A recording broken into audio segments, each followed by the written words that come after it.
year's gone by fast. It has, real fast. It flew. It seems like yesterday it was election time in 23, and now we're in December of 24. So, man, it has really flew. Been a packed year with a lot of activities and a lot of things going on in town. What do you see as the biggest news events in the town of Honea Path this past year? The events. I'm always going to go back to the events. They do a great job, everyone involved, and I'm not going to name them because I'd forget somebody, but everybody involved had a great fireworks show back in July or June. I think it was the end of June. October, we had to cut our October celebration, fall festival. We had to cut it short due to the hurricane, and had some trees down still, and some of the roads were blocked, so we scrapped Friday night. But Saturday was amazing. Went on till about 7:30 that evening, and everybody had a great time. Had a huge crowd. So biggest thing in Honea Path is our events are back and they're strong and they're going really well. I just had a really big Christmas parade, good turnout. Had a huge Christmas well. parade, it went very well. All those involved did good. I don't know if you know or not, but the Honea Path Civitans used to do the parade, and this year they've disbanded.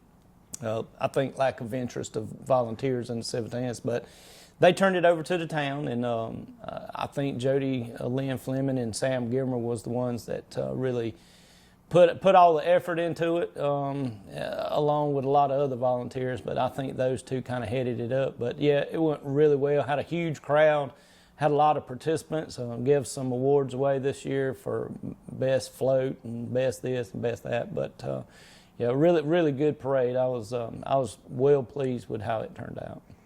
And I think one of the other things that I think about from this year is you actually saw some movement on the mill site. Absolutely. So let me be clear about the mill site. Was awarded a grant, I think $2.65 million total.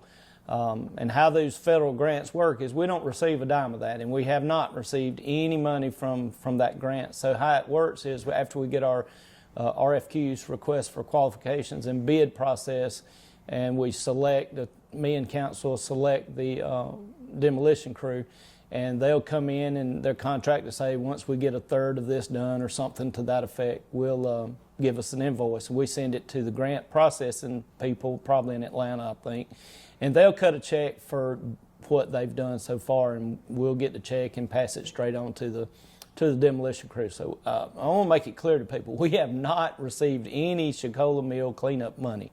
We have received the grant, and the money's there sitting in an account somewhere outside of Honea Path to clean that mill site up. So we're hoping to get started on that by, I think, May, probably get started on cleaning the Chiquola Mill site up. And we was also awarded $1 million a couple of years ago from the state to help with that project. And that money did not come to us. It went to Anderson County. Anderson County's holding that money, and when it's time to use it, we'll contact Anderson and say, you know, we need some of this money for the beautification of the area. And one of the things we'd like to do is revitalize Chiquola Avenue from Main Street down to the mill property, because what we want to see come down there and what we got some contractors looking to do down there is going to be huge for the town, and we want a nice, you know, road that goes to that place, and not the pothole covered bumpy road that's there now. So that's huge. We really looking forward to that.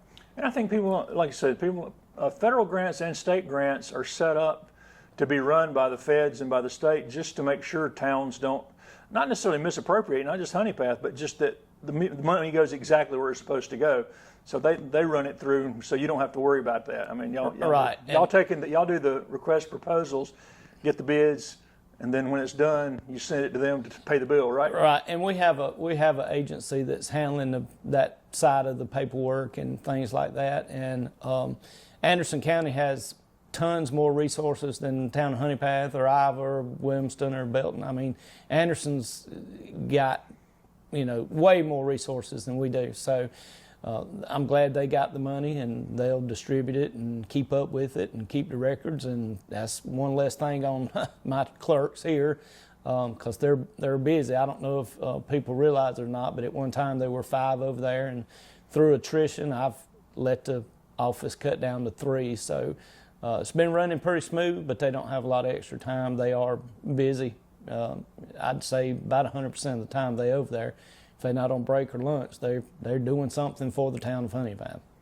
Have you and council started looking at potential plans for that site once it is cleaned up? I mean, I know it's pretty early, but yeah. So we do have one investor wanting to looking at building some townhouses over there. Matter of fact, we've had a bid on 10 acres, I believe. I think there's 26 acres over there. So we do have an investor that's wanting up to 10 acres, and the proposal is to build some townhouses, and we'd like to have a nice green area, walking track through the site, maybe a pond or something, make a nice little neighborhood over there is what we're looking to do. It'll take a while, but that's a pretty important piece of property for the future Honea Path, isn't it? Oh yeah, absolutely. So estimates are the mill site should be cleaned up in 25. I'm hoping they start around May, and that's wishful thinking maybe on my part, but I'd like to see the movement over there by May, and probably about 6 months is what most demolition experts are telling me. It take about 6 months to completely clean it up and smooth it back out. So January of 26 is the goal for starting some construction over there for new stuff, for the town to thrive. You and I have talked about in the past that you're still having an ongoing investigation with SLED on the police department and stuff. Where is that at now? Probably best to ask the chief. He's more involved with that than I am, but the last conversation we had, he said that it was still ongoing, and there were still some documents and stuff that they were requesting, and he was getting it together and sending it to them. So it's a long, drawn-out process. I understand they don't want to miss anything, and they want to get everything right, of course. So it's still ongoing. And SLED puts certain constraints on what you can and can't talk about as well, correct? Absolutely. That's absolutely true. Anytime the SLED's doing an investigation, they want as few ears and eyes on it outside their, organization as possible. So I'm staying out of that. I'm letting Chris handle that, and he reports to me what I need to know. And I know y'all want it cleared up as soon as possible and figure out what happened and take care of that and move on, right? Absolutely. We're looking more for the future than the past. But if there was some things that need to be brought to light, then it needs to be brought to light. But right now, I want to move Honea Path forward. We're growing. Got a lot of new businesses, a lot of houses being built in Honea Path. I think our population's gone up tremendously in the last year and a half. You were talking about events. One of the things that works its way in with that is recreation. How's the recreation program gone this year? Recreation's doing real good under Tim Pace's leadership. He's doing a phenomenal job. Had football, had our teams in football, and softball and baseball done real well in the spring. A lot of people already know this, but we're about to build a soccer field. Getting really close to breaking ground on that. It's going to be behind the Masonic Lodge on West Greer. We're hoping to have that soccer field ready for spring. So the recreation department itself's growing. We got a lot of people bringing money to the town and wanting to help out, and we just hoping it's come soon, so that we can have it for spring. So. And you've also had some improvements to Dogwood Park? Yeah, so we had the canopy lifted. I don't know if people know what that means. We cut the bottom limbs off, had a company come in and lift the canopy, I guess is the best way to put that, and took down some trees that were, starting to die and things like that. We've improved, built the stage, having events in the park now, bought some swings for the park, and a hurricane took down a couple trees. We had them cleaned up and removed. So Dogwood Park's it's going to be a lot nicer in the future too. So we still working on it. A lot of grant money out there for that kind of stuff, and we hope to have movies in the park soon. Maybe starting in the spring when it warms up a little bit. Before the time changes, it gets dark a little earlier, and kids can come out on a Friday night and watch a movie. Just like after the lighting of the Christmas tree festival we had about a month ago. Went real well. Lit the tree up. Decorations in Honea Path is phenomenal. I don't think I've ever seen Honea Path decorated up for Christmas as much as it is right now. It's absolutely beautiful at night. If you hadn't been through here, ride through here. But festival trees here in Town Hall, I think there's about 40-something trees out there all decorated up. All the businesses in town and departments in town have a tree out there. But my point I was getting to is after the lighting of the Christmas Tree Festival, we had a projector and a blow-up screen behind the old municipal building downtown in the grassy area, and they played Polar Express, and it was free to the community. But to actually show a movie like that, you have to rent the copyrights for however many times you're going to show it. So I think it's about $500 for a showing of that movie, I believe, and I think the equipment was bought through grants funds. So we hope to move that down to the park this spring and show movies and let people come out and enjoy themselves for free. Maybe probably have a food vendor down there they can buy some food from, but everything else will be free. You mentioned Hurricane Helene.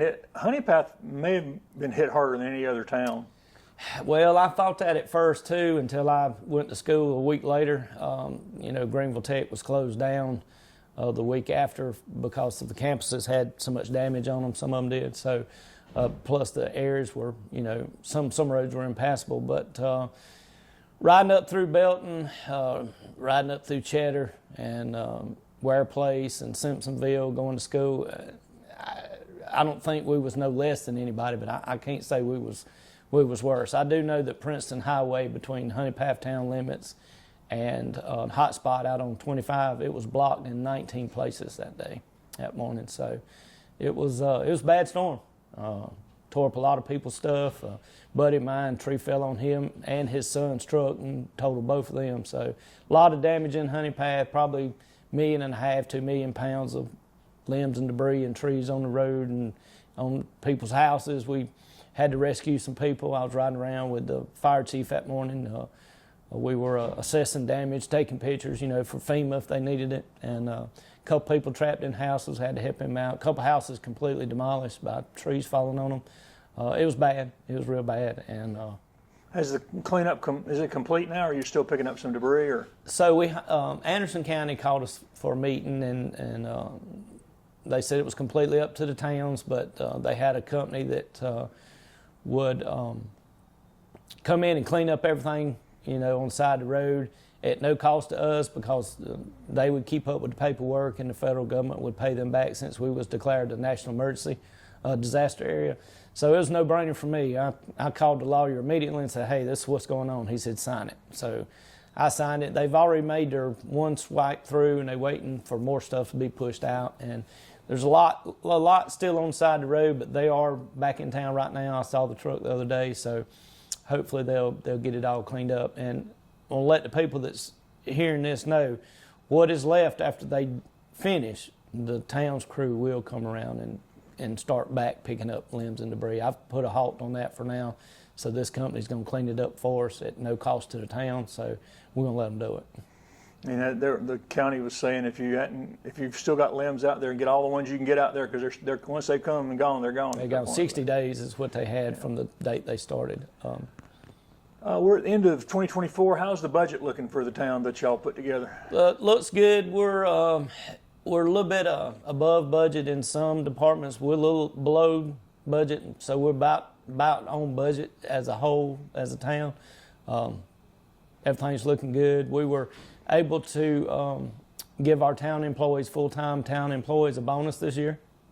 And the way we figured that out is our financial advisor suggested a $250 bonus for up to 1 year's service, from 1 to 5, a $500 bonus, from 5 to 10, a $750 bonus, and anybody that's been here 10 years or longer got a $1,000 bonus. Well deserved. I was glad to do it. Thought it was a great idea. Builds morale. It's something that the town used to be able to do all the time. So we're back to where things are looking good. And matter of fact, I think Mandy's cutting the checks now, going to distribute them this week if they're not direct deposits. So looking good. Looking forward to start talking about the budget in January. Usually meet with each department one-on-one, take notes, and then pass it to the financial guy, and he puts the budget together for us by end of April. We vote on it by title only in May, and then in April by title only, and in May we pass it because our budget runs June 1st to May 31st. So looks like the town's doing pretty good. A lot of new houses, a lot of increased taxes without increasing taxes. I mean, more people move into town, more people pay the taxes. So hopefully we won't have to go up any this year. Anything else you and council are kind of targeted for the first quarter of 2025? Chiquola Mill site. I mean, we're going to get on that and beat it down hard, and we want to get that moving, make sure that gets rolling. Always in February we have Diversity Day. Miss Dot, she heads that up. She does a great job every year. It's grown, and Watkins Community Center down here is packed on that day, and we celebrate diverse cultures, and looking forward to that in February. Have our Easter egg hunt, of course, in March or April, whenever Easter is this year. Sometimes it's in March, sometimes it's in April, but looking forward to all that, and just moving the town forward. Got some interest in businesses coming here. Can't tell you what, but I will tell you they're food industries. A total of 3 has got some interest in town, so we'll see what comes to fruition and what don't. And we were talking before, where's the best place people can keep up with news about what's going on in Honea Path? I'd say Facebook. Sam Gilmer does a real good job of making sure everything's posted on the mayor's page. I do not control that page. I hadn't put nothing on that page in 2 years probably. Matter of fact, I don't even have Facebook no more. Sam controls that. And for people page. who don't know, his family's kind of deep roots here. Oh yeah, Sam's. I believe Sam's uncle was the mayor at one time. I believe Billy was his uncle, and his mom and dad, Tony and Freddie, they do a lot of work for town. They all these decorations, they help with all that, and they're at every event helping, volunteering. And thing about it, they don't even live in town, but they love the town, so they come and help. And I'm very appreciative of all those folks. You mentioned population was growing and businesses are growing. What's that looking like here going into the beginning of the next year? So my subdivision that I live in over here is within the last year. Everything I'm talking about is within the last year. 3 houses up over there. Right back down here, there's 6 houses in the last year right here. 4 over at beside Food Line, and all these houses are full. As soon as they were completed, finished, somebody bought them, and these houses ain't sitting here. People have moved in, so people are moving to Honea Path. Got 7 going up over off Susan, Linda Lane over that way. Got 7 houses. Cut a new road off one of those roads, and got 7 houses being built over there. The guy that's doing them, I don't want to mention his name. He may not want any publicity, but the guy that's doing them, he told me 3 of them's already sold, and they're just barely in the dry. I mean, they hadn't even started on the inside yet. So people moving to Honea Path, I think our population's starting to explode. I've been looking around at available land, and there's not a lot. I mean, there's some, but there's not a lot. But there's a potential 40 house development out on Poly. And somebody said there's a 70 or 80 house development possible on the old golf course over there off Eastview. So we could very potentially have 100, 150 houses built here in the next 5 years. And if you just say 4 family, 150, that's 600 folks, and probably got 200-300 that's moved in the last 2 or 3 years. So I feel comfortable we're going to be at 5,000. Probably in the next 5 years. And I tell you, Greg, 5,000 opens a lot of doors, because I've called Publix, and I've called Lidl, and I've called Aldi, and a lot of others, and they say your town's too small for 2 grocery stores. But if you get it to 5,000, call us back, we'll talk. I don't know why 5,000 is the magic number, but apparently it is. And some of the bigger chain restaurants that people want to see here, that their comment was the same. You get it to 5,000, we'll consider. So for some reason, 5,000 is a magic number. So we hope to be there soon. And like I said, the town's really growing. The town's going really well. 3 food joints or food restaurants are looking. Can't give none of that away, of course, but we'll see. So a lot of new businesses downtown starting to be a little bit more vibrant, if you will, and we're going to apply for another facade grant, and hopefully some more people will take advantage of that. So I hope downtown really flourishes soon, and I think it will with the right vision for the town. We'll catch up again next time. Yes, sir. Thank you much.